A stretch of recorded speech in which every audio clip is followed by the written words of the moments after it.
నమస్కారం, city news కి స్వాగతం. ఈనాటి వార్తా విశేషాలు. ఏపీలోని మిర్చి రైతులను ఆదుకోవాలని కేంద్ర వ్యవసాయ శాఖ మంత్రి శివరాజ్ సింగ్ చౌహాన్ ను కోరామని కేంద్ర మంత్రి కింజరపు రామ్మోహన్ రెడ్డి తెలిపారు.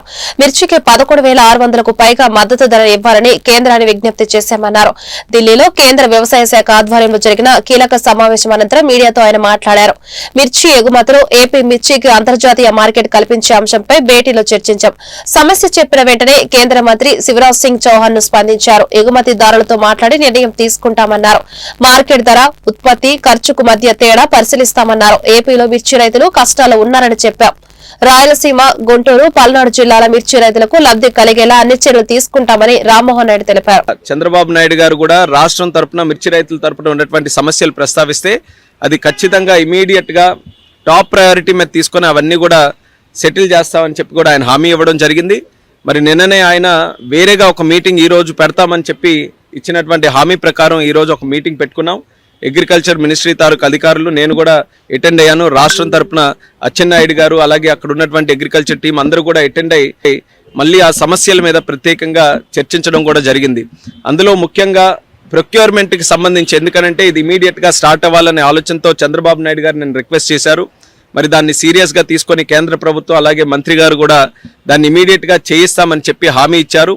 వీలైనంత త్వరగా కేంద్రం నుంచి కూడా డిఫరెన్స్ ఆఫ్ ప్రైస్ ఏదైతే ఉందో దాన్ని పే చేయడానికి ఏదైతే 25% వరకు వాళ్ళకి MIS minimum market intervention scheme ద్వారా ఉందో దాన్ని పొడిగిస్తూ 75% వరకు కూడా కమిటీ ఆఫ్ మినిస్టర్స్ ద్వారా అప్రూవల్ తీసుకొని 75% వరకు కూడా చేస్తామని చెప్పి స్పష్టంగా హామీ కూడా ఇవ్వడం జరిగింది. అయితే ప్రైస్ దీనికి తీసుకోవడానికి కింటా తాలూకా ప్రైస్ రాష్ట్రం తరపున మనం క్యాల్కులేట్ చేసింది కాస్ట్ ఆఫ్ ప్రొడక్షన్ కానీ, లేబర్ కాస్ట్స్ కానీ, ప్రాక్టికల్గా గ్రౌండ్ లెవెల్లో రైతులు ఎంత పెడుతున్నారో దాన్ని అంతటినీ కూడా క్యాల్కులేట్ చేసి సుమారు 11,600 రూపాయలు ఇస్తే మరి వీళ్ళ తరపున 10,000 చిలుకల వరకే ఇవ్వడం జరిగింది. సో దాన్ని కూడా గట్టిగా రిప్రజెంట్ చేశాం. ఎట్టి పరిస్థితుల్లో క్వింటా తాలూకా ప్రైస్ ఏదైతే దీనికోసం క్యాల్కులేషన్కి యూజ్ చేస్తున్నామో అది పెంచాలి. 11,600 అయినా దానికంటే ఇంకెక్కువ వస్తే ఎక్కువైనా సరే పెట్టాలని చెప్పాం. ఐకార్కి సంబంధించినటువంటి అధికారులు కూడా పిలిచారు. వాళ్ళకు కూడా స్పష్టంగా ఇన్స్ట్రక్షన్స్ కూడా మరి మినిస్టర్ గారు ఇచ్చారు. ఎట్టి పరిస్థితుల్లో ఆ ప్రైస్ ని కూడా ఇంప్రూవ్ చేయాలని. సో అది కూడా చాలా పాజిటివ్ గా ఉందని కూడా ఈ సందర్భంగా తెలియజేస్తున్నాం. అలాగే మూడో పాయింట్ నిన్న కూడా ప్రస్తావనలోకి వచ్చింది. ఎక్స్పోర్ట్స్ గతంలో జరిగినటువంటి విధంగా ఈ రోజు జరగట్లేదు. దానికి ఇంటర్నేషనల్ జియోపొలిటికల్ ఇష్యూస్ కొన్ని ఉన్నాయి. అయినప్పటికీ కూడా ఆ ఓపెన్ ఎలా చేస్తాం, ఎక్స్పోర్ట్స్ ని మళ్ళీ మనం ఎలా ప్రోత్సహించాలి అనే ఆలోచనతో దాని మీద కూడా చర్చిస్తే దాని మీద కూడా కొన్ని నిర్ణయాలు చర్చలో వచ్చాయి. ఆ నిర్ణయాలని ఏ రకంగా అమలులోకి తీసుకొని రావాలన్న దాని మీద రాష్ట్రంలోనే ఎక్స్పోర్ట్స్ కి సంబంధించి ఎక్స్పోర్టర్స్, దీనికి ఈ యొక్క చిల్లీ ఫీల్డ్ కి సంబంధించిన ఎక్స్పోర్టర్స్ కానీ, FPOs కానీ, రైతులు కానీ అందరినీ కూడా కూర్చొని పెట్టి వాళ్ళ ద్వారానే సమస్యలు ఏమున్నాయో తెలుసుకొని దానికి హెల్ప్ చేసే విధంగా చర్యలు తీసుకోవాలని ఒక నిర్ణయం తీసుకున్నాం. సో రాబోతున్న రోజుల్లోనే రాష్ట్ర ప్రభుత్వం తాలూకా ఆధ్వర్యంలో మిర్చి రైతులతో ఒక మన నేతన్నకు భరోసా ఆప్కో కో ఆప్టెక్స్ మధ్య కుదిరిన ఒప్పందం ఏపీ తమిళనాడు మంత్రులు సవితా గాంధీ సమక్షంలో MOU మార్చుకున్నారు. ఒప్పంద పత్రాలు మార్చుకున్న ఏపీ తమిళనాడు MDలు ఆప్కో కో ఆప్టెక్స్ షోరూమ్ లో ఇరు రాష్ట్రాల చేనేత వస్త్రాల విక్రయాలు జరుగుతాయి. ఈ మేరకు విజయవాడలోని ఓ ప్రైవేట్ హోటల్లో శుక్రవారం జరిగిన బయ్యర్ సెల్లర్ మీట్ లో రెండు రాష్ట్రాల చేనేత జౌళి శాఖల మంత్రులు ఎస్ సవితా ఆర్ గాంధీ సమక్షంలో ఆప్కో కో ఆప్టెక్స్ మధ్య ఒప్పందం కుదుర్చుకున్నాయి. రాష్ట్రంలోని చేనేత కార్మికుల అభివృద్ధితో పాటు చేనేత ఉత్పత్తులకు విస్తృతమైన మార్కెట్ సదుపాయం కల్పించడానికి రాష్ట్ర ప్రభుత్వం కృషి చేస్తుంది. దీనిలో భాగంగా ఇప్పటికే రాష్ట్ర జాతీయ స్థాయిలో వివిధ నగరాల్లో ఆప్కో ఆధ్వర్యంలో చేనేత ఎక్స్పో ఎగ్జిబిషన్ నిర్వహిస్తూ వస్తుంది. ఈ నేపథ్యంలో ఇతర రాష్ట్రాల చేనేత సంస్థలతో కూడా ఒప్పందాలు కుదుర్చుకోవాలని నిర్ణయించింది.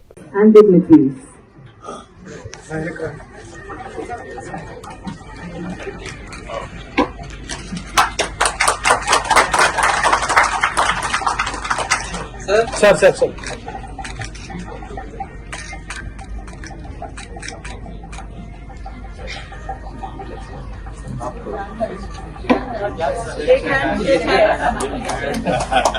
Sir sir sir sir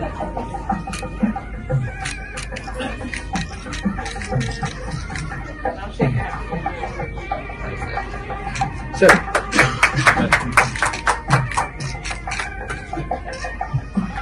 Body believers, please. ఇప్పుడు మేము ఒక స్టోర్ ఆర్డినేట్ చేస్తాం చేసి అంతా డబుల్ చేస్తాం. ఇప్పుడు మీ ఇక్కడ ఒకటి మోడల్ చేస్తాం. మీరు ఎవరు రాలేదండి.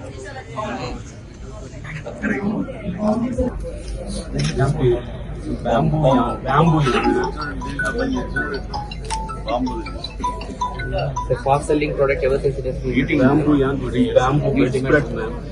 They are using bamboo, 100% bamboo. We are exporting. This is a new product, ma'am. We recently developed in the domestic market, man. First we are selling in domestic market. This one And is is it single bed sheet or double bed? double bed sheet. Double bed sheet. Queen size. Yes, ma'am. Width சொல்லுங்க. 90 inches width, one king size. King size. Mainly we are doing home textiles, ma'am. We are exporting to European countries. Home textiles, we are doing cushion covers, table mats, cotton, ma'am. 100% cotton. We are doing value added. You're doing Value added work. Madam, 100% guarantee. No sir, Cotton just means in a to cotton. 100% cotton, ma'am. No, handloom products. we have to learn from you. Thank you, ma'am.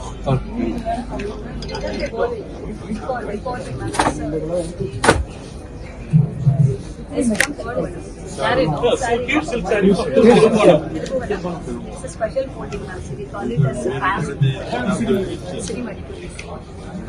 కూటమి MLC అభ్యర్థి ఆలపాటి రాజా విజయాన్ని కాంక్షిస్తూ విజయవాడ తూర్పు నియోజకవర్గ MLA Gadde Rammohan పడమట గోవిందరాజుల హైస్కూల్లో ఎన్నికల ప్రచారం నిర్వహించారు. ఈ సందర్భంగా గద్దె రామ్మోహన్ మాట్లాడుతూ గోవిందరాజులు స్కూల్ అంటే మా అందరికి ఇష్టమైన స్కూల్. రిక్షా, ఆటో, డైలీ కూలీలు చేసుకునేవారు పిల్లలను ఈ స్కూల్లో చదివిస్తూ ఉంటారని ఈ నెల 27వ తేదీ జరిగే గ్రాడ్యుయేట్ ఎమ్మెల్సీ ఎన్నికలలో పోటీ చేస్తున్న కూటమి అభ్యర్థి ఆలపాటి రాజేంద్ర ప్రసాద్ కు ఓటు వేసి గెలిపించమని ఇక్కడ ఉన్నటువంటి టీచర్స్ ను కోరడమైందని అత్యంత భారీ మెజార్టీతో ఆలపాటి రాజేంద్ర ప్రసాద్ ను గెలిపించవలసిందిగా కోరుతున్నామన్నారు. ఎలక్షన్ లో మీ అందరి ఓట్లు అభ్యర్థించడానికి వచ్చామమ్మా. తెలుగుదేశం పార్టీ, జనసేన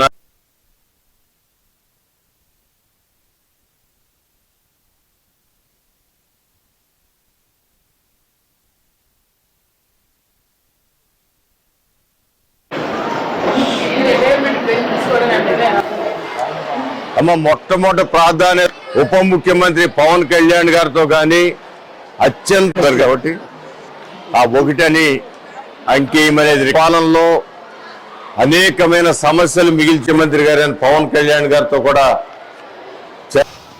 ఆయనకి ఇవాళ అధ్యాపక వ్యవస్థలో మరి 25,000 రూపాయలు ఆ రోజు కేంద్రం దాకా ఇప్పుడైతే మనకు ఆదాయం వస్తుంది మినిమం 30%. జిఎస్టీ ద్వారా కానివ్వండి, లేకపోతే 20,000 ఆ 20,000 గవర్నమెంట్కి మీ ద్వారా మీ జీతంలో అదే మీరు ఎర్నింగ్ చేయలేదనుకోండి, మీ దగ్గర గవర్నమెంట్కి వచ్చేది ఉండదు. కానీ మీరు ఎర్నింగ్ చేసినప్పుడు ఆ డబ్బులు ఖచ్చితంగా మీ అవసరాలు వాడతారు. కాబట్టి దాంట్లో ప్రత్యక్షంగా ప్రాంతానికి సుమారు 2 లక్షల మంది అంత క్రితం 5 సంవత్సరాల్లో చాలా మంది పేదవారి పిల్లలు, ఒక రిక్షా కార్మికుడు కావచ్చు, లేకపోతే ముఠా కార్మికుడు కావచ్చు, వాళ్ళ పిల్లల్ని ఎంతో చక్కగా తీర్చిదిద్దుతున్న స్కూల్గా మాకు అభిమాన పాత్రున్న స్కూల్. ఈ స్కూల్లో ఉన్న టీచర్స్ని ఈరోజు రేపు 27వ తారీఖున జరిగే గ్రాడ్యుయేట్ ఎమ్మెల్సీ ఎలక్షన్లో కూటమి అభ్యర్థి అయిన ఆలపాటి రాజేంద్ర ప్రసాద్ గారిని అత్యధిక మేయర్తో గెలిపించమని, తొలి ప్రాధాన్యత ఓటుని వారి పేరు చిన్నగా 1 అనే నెంబర్తో ఆయన్ని గౌరవించమని రిక్వెస్ట్ చేయడం రావడం జరిగింది. టీచర్స్కి గత 5 సంవత్సరాల్లో టీచర్ వ్యవస్థను ఏ విధంగా చిన్నాభిన్నం చేసిన వైఎస్ఆర్సీపీ ప్రభుత్వం నుంచి మనం ఏ విధంగా కాపాడుకున్నామో, అదేవిధంగా మన ప్రతినిధిగా ఒక సీనియర్ శాసనసభ్యుడిగా ఉన్న వ్యక్తి, ఒక పర్యాయం మంత్రిగా చేసిన వ్యక్తి, అలాంటి వ్యక్తిని చంద్రబాబు గారికి అత్యంత సన్నిహితంగా, పవన్ కళ్యాణ్ గారికి అత్యంత సన్నిహితంగా ఉండే వ్యక్తిని కనుక మనం ఎన్నుకోగలిగితే ఆయన ద్వారా మన సమస్యల పరిష్కారం కోసం మనం ప్రయత్నం చేయగలిగిన వాళ్ళు అవుతామని నమ్మకంతో ఒక్కసారి రాజేంద్ర ప్రసాద్ గారికి ఓటేయమని రిక్వెస్ట్ చేయడం జరిగింది. వాళ్ళందరూ కూడా సానుకూలంగా స్పందించారని నా మనసు చెబుతా ఉంది. ఖచ్చితంగా మంచి మెజారిటీతో, గతంలో ఎప్పుడూ లేనంత మెజారిటీతో రాజేంద్ర ప్రసాద్ గారు గెలుస్తారని చెప్పి, ఎందుకంటే మేము ప్రతిరోజు ఉదయం సాయంత్రం అనేకమైన మీటింగ్లో పార్టిసిపేట్ చేస్తున్నాం. ఆ మీటింగ్లో వచ్చిన ఫీడ్బ్యాక్ని బట్టి గ్రాడ్యుయేట్స్ అయిన వాళ్ళు, ఎందుకంటే నిరుద్యోగ సమస్యతో గ్రాడ్యుయేట్లు అనేక మంది ఇబ్బందులు పడుతూ ఉన్నారు. వాళ్ళందరికీ మేనిఫెస్టోనే సమాధానం చెబుతా ఉంది. సంవత్సరానికి 5 లక్షల ఉద్యోగాల కల్పన ధ్యేయంగా ముందుకు వెళ్తామని. సో వీటన్నిటి దృష్ట్యా వాళ్ళ ప్రతినిధిగా కూడా తెలుగుదేశం కూటమి పార్టీకి చెందిన వాళ్ళైతే మరింత అవకాశాలు మెరుగుపడతాయనేది ఆ యొక్క గ్రాడ్యుయేట్స్ లో ఉన్న అభిప్రాయం. ఆ అభిప్రాయం ప్రకారం గత ప్రభుత్వంలో అభివృద్ధిలో కుంటుపడిన ఆంధ్ర రాష్ట్రాన్ని ముఖ్యమంత్రి చంద్రబాబు నాయుడు అహర్నిశలో కష్టపడుతూ రాష్ట్ర అభివృద్ధికి ఎంతో పాటుపడుతున్నారని రాష్ట్ర ఎక్సైజ్ శాఖ మంత్రి కొల్లు రవీంద్ర అన్నారు. కూటమి ప్రభుత్వ తరపున పోటీ చేస్తున్న శాసన మండలి అభ్యర్థి ఆలపాటి రాజాను గెలిపించాలంటూ గుడివాడలో పర్యటించారు. ఈ సందర్భంగా మంత్రి రవీంద్ర మాట్లాడుతూ 2014లో రాష్ట్రం విడిపోయిన తర్వాత రాష్ట్రాన్ని అభివృద్ధి పరిచే బాటలో చంద్రబాబు నాయుడు ప్రయత్నిస్తుండగా 2019లో అధికారంలోకి వచ్చిన జగన్మోహన్ రెడ్డి ప్రభుత్వం కులమతాలు రెచ్చగొట్టి రాష్ట్ర అభివృద్ధిని కుంటుపరిచిందన్నారు. ఈ కార్యక్రమంలో ఆర్టీసీ చైర్మన్ కొనకల్ల నారాయణ రావు, రాష్ట్ర గిడ్డంగుల సంస్థ చైర్మన్ రాజు వెంకటేశ్వరరావు తదితరులు పాల్గొన్నారు. అలాంటి వ్యక్తిని మనం అనుకుంటే మనకి తప్పకుండా గుడివాడలో నేను ఎలా అయితే కనుక మా అసెంబ్లీలో రిప్రజెంట్ చేశానో అలాగే మనకి కౌన్సిల్లో కూడా ఆయన మన తరఫున మాట్లాడే అవకాశం కలుగుతుంది. ఎందుకంటే ఆయన అడిగి నేను చేయించుకోగలను, నాకు ఆయన సాన్నిధ్యం కూడా ఉంది ఆయన. సో అందుకని మనకి ఏ సమస్య వచ్చినా కానీ కౌన్సిల్లో కూడా ప్రస్తావించడానికి ఆయన కూడా మనతో తోడుగా ఉంటారు. మనం అంతే స్ట్రాంగ్గా అంటే గెలవటం గెలిపించడం అనేది ఒకటే కాకుండా మనకి మనం ఎంతమంది ఉన్నా కానీ మనకి ప్రతి ఒక్కరిని నెంబరింగ్ ఇవ్వగలిగిన మీకు అందరికీ తెలిసిందే, నెంబరింగ్ ఇవ్వచ్చు. కానీ మిగతా నెంబర్స్ అన్ని మర్చిపోదాం. ఒకటి మాత్రం ఆలపాటి రాజా గారిని ఒకటి మాత్రం వేసి మిగతా అన్ని బ్లాంక్ వేరే ఆపరేషన్ బట్ అత్యంత హైయెస్ట్ మెజారిటీ గురువాళ్ళలో తీసుకొద్దాం. మీరందరూ మీకు తోడుగా ఉండండి. మీతో పాటు మరి ఈరోజు ఎందుకు వచ్చామో అన్ని కూడా వివరంగా మీకు చెప్పారు. ఆలపాటి రాజేంద్ర ప్రసాద్ గారు ఒక మంచి వ్యక్తి. ఈ శాసన మండలి ఎన్నిక అనేది మనందరి భవిష్యత్తు కూడా మరొకసారి మనం తీసుకోవాల్సిన నిర్ణయం. ఎందుకంటే 2014లో మనందరూ తెలుసు, రాష్ట్ర విభజన జరిగిన తర్వాత రాష్ట్రం మొత్తం కూడా అస్తవ్యస్తంగా ఉన్నటువంటి పరిస్థితుల్లో, రాజధాని లేనటువంటి పరిస్థితుల్లో ఆనాడు చంద్రబాబు నాయుడు గారు అలాగే ఆ రోజు ఉన్నటువంటి నాయకత్వం మొత్తం కూడా, మరి మంత్రిగా నారాయణ గారు కూడా ఆ రోజు మున్సిపల్ శాఖ మంత్రిగా కూడా ఉన్నారు. వారు అందరూ కలిసి రాష్ట్ర నిర్మాణానికి 14-19లో అన్ని కూడా బాటలు వేసుకున్నాం. పోలవరం పనులు స్టార్ట్ చేసుకున్నాం, రాజధాని నిర్మాణం స్టార్ట్ చేసుకున్నాం, అనేక సంస్థలు పరిశ్రమలు పెట్టడానికి మన రాష్ట్రానికి వచ్చినాయి. కానీ దురదృష్టం ఏంటంటే అప్పుడున్నటువంటి ప్రతిపక్షం ఒక కులముద్ర వేయటం, లేదా ప్రాంతాలుగా వాళ్ళ మధ్య చుచ్చు పెట్టడం, చివరికి రాజకీయ లబ్ధి పొంది వాళ్ళు ఎన్నికల్లో గెలవడం జరిగింది. గెలిచిన తర్వాత మొత్తం ఆ విధానాన్ని మొత్తం కూడా రాజధాని ఆపేశారు, 3 రాజధానులు పేరు పెట్టారు, పోలవరం ఆపేశారు, ఎత్తుపోతల పథకం చేశారు, అలాగే హైకోర్టుని తీసుకెళ్లి 3 ప్రాంతాల్లో పెడతామని చెప్పి హైకోర్టు తీసుకెళ్లి కర్నూలులో పెడతానని, ఇలా రకరకాలుగా ఒక అస్తవ్యస్తమైన విధానం చేశారు. చివరికి అన్ని వర్గాల మీద, ముఖ్యంగా నారాయణ సంస్థ మీద జరిగినటువంటి అన్ని కూడా మీ అందరూ తెలుసు, నేను ప్రత్యేకంగా చెప్పక్కర్లేదు. ఒకళ్ళగా ఎవరిని వదలలే, అందరినీ కూడా వదలకుండా అన్ని వ్యవస్థలు సర్వనాశనం చేశారు. ప్రశ్నిస్తే కేసులు పెట్టి అరెస్టులు చేయటం, మా అందరి మీద కేసులు పెట్టి, సంబంధం లేని ఒక హత్య కేసు పెట్టిన 54 రోజులు పెట్టి రాజమండ్రి జైల్లో పెట్టి, ఇలా అందరినీ చివరికి చంద్రబాబు నాయుడు గారిని కూడా ఆ రోజున అది సంబంధం లేనటువంటి కేసు.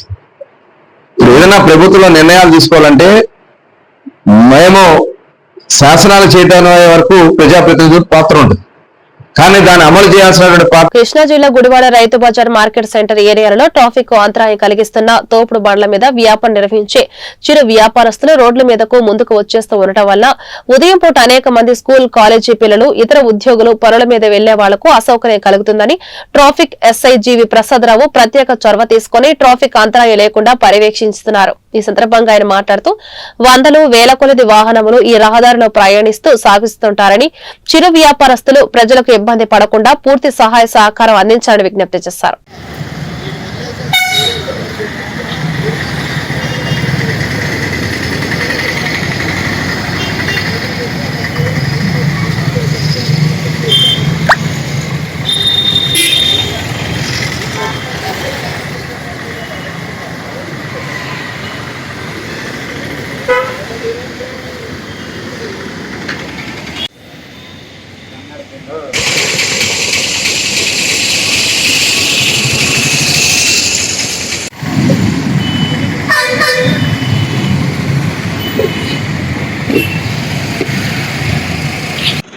గౌరవనీయులైన కృష్ణా జిల్లా superintendent of police Shri R Gangadhararao IPS వారి ఆదేశానుసారం గుడివాడ సబ్ డివిజనల్ పోలీస్ అధికారి శ్రీ ధీరజ్ వినీల్ గారి పర్యవేక్షణలో, అలాగే 1 టౌన్ 2 టౌన్ ఎస్హెచ్ఓల ఆదేశానుసారం ఈరోజు గుడివాడ పట్టణంలో గల ట్రాఫిక్పై ఒక అవగాహన కార్యక్రమాన్ని ఏర్పాటు చేయాలని ఉదయం 7:30 గంటల నుండి మా సిబ్బందితో గుడివాడ 1 టౌన్ పోలీస్ స్టేషన్ పక్క నుండి రైతు బజార్కి సంబంధించిన ఫ్రూట్ షాప్స్, అలాగే రకరకాల వివిధ పళ్ళతో ఉండేటువంటి షాపులన్నింటినీ క్రమబద్ధీకరిస్తూ వాళ్ళకి ఎలాంటి కష్టం నష్టం జరగకుండా వాళ్ళు ఉన్న ప్రదేశాన్నే కొంచెం ఒక అనువైన మార్గంగా తయారు చేసి ఒక క్రమ పద్ధతిలో, కాబట్టి ఇప్పుడున్న పరిస్థితి దృష్ట్యా ఈ ఫ్లైఓవర్కి జరుగుతున్నటువంటి వర్కుల నిమిత్తం ముడి సరుకు ఏ వాహనాలు అయితే వెళ్తాయో బందరు, అట్లాగే పామర్ హైవే రోడ్డు విస్తరణ కార్యక్రమంలో ప్రతి వాహనం కూడా ఏలూరు రోడ్డు ద్వారానే ప్రయాణం చేయాల్సి వస్తుంది. ఇంకొక ముఖ్యమైన విషయం అండి, గుడివాడ పట్టణానికి గుడివాడ పరిసర ప్రాంతాల నుంచి సుమారుగా 90,000 మంది ఒక అంచనా ప్రకారం చూసుకుంటే 90,000 మంది వ్యాపార నిమిత్తం కానీ జీవన విధానానికి కానీ వస్తుంటారు. ఇక్కడున్న రోడ్లు చాలా సాధారణమైన రోడ్లు, దానికి తగ్గట్టు ఇక్కడ ట్రాఫిక్ అవలంబించాలి. కొన్ని సందర్భాల్లో వాహనాలు ఒక ట్రైన్ ఆటోలో గంజాయి తరలిస్తున్న వ్యక్తులను అదుపులోకి తీసుకున్న రూరల్ పోలీసులు. గుడివాడ తాలూకా పోలీస్ స్టేషన్ లో in charge 1 town CS Srinivas media సమావేశంలో మాట్లాడుతూ గుడివాడ రూరల్ మండలం లింగవరం గ్రామంలో అందిన సమాచారం మేరకు ఎస్ఐ చంటిబాబు, గుడివాడ ఎంఆర్ఓలు సంయుక్తంగా కాపు కాచి అటుగా వస్తున్న ఆటోను ఆపి తనిఖీ చేయగా 4 వ్యక్తులలో ఒక వ్యక్తి పారిపోవడాన్ని సీఎస్ శ్రీనివాస్ తెలిపారు. ఆటోలో ఉన్న సంచిని పరిశీలించగా అందులో 1.700 కేజీల గంజాయి ఉందన్నారు. ఎస్ఐ చంటిబాబు ఎంఆర్ఓ సమక్షంలో తాము 1.700 కేజీల గంజాయితో పాటు 3 సెల్ ఫోన్లు, ఆటో, 3 వ్యక్తులను అదుపులోకి తీసుకుని కేసు నమోదు చేసి కోర్టుకు హాజరుపరుస్తున్నట్లు తెలిపారు.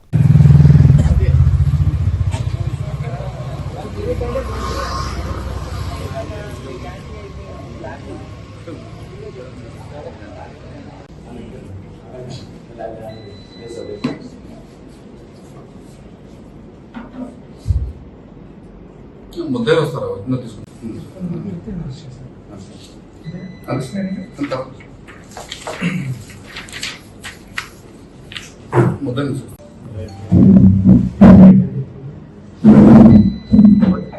నిన్న సాయంత్రం 4 గంటలకి Gudivada rural police station SI Chantibabu గారికి రాబడిన సమాచారంపై ఆయన లోకల్ ఎంఆర్ఓ గారిని తీసుకొని లింగవరం రోడ్లోకి వెళ్ళి సెర్చ్ చేస్తుండగా లింగవరం ఊళ్ళో నుంచి ఒక 4 వ్యక్తులు ఒక ఆటో మీద వస్తూ ఉండగా వారిని ఆపి చెక్ చేయగా వారి వద్ద 4 వ్యక్తులు ఉండగా ఆటోలో 4లో ఒక అతను పారిపోయారు. పట్టుకుంటే ట్రై చేస్తే 3 దొరికారు. 3 దగ్గర కూడా 3 సెల్ ఫోన్లు, కేజీ 700 గ్రాములు గాంజా 3 సీజ్ చేయబడ్డాయి.